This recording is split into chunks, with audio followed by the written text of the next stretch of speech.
Hey everyone, Gil here at graymanprepping.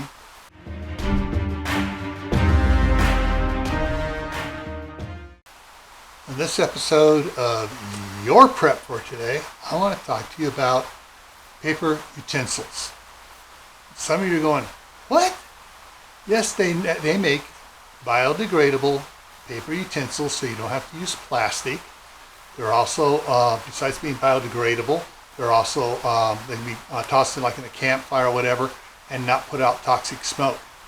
The paper utensils are great for when there's no water around or you have very limited water resources, so you're not having to have things that you need to wash.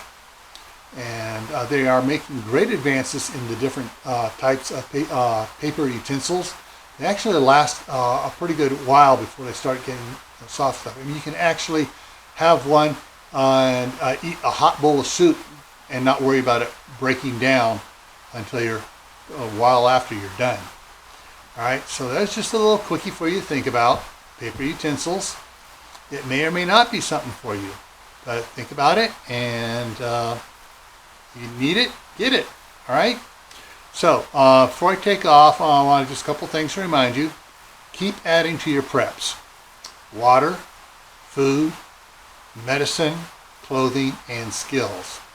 Add more skills so you can do more things on your own and not have to pay someone else to do it.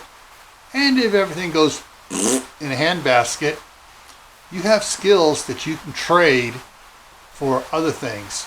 All right?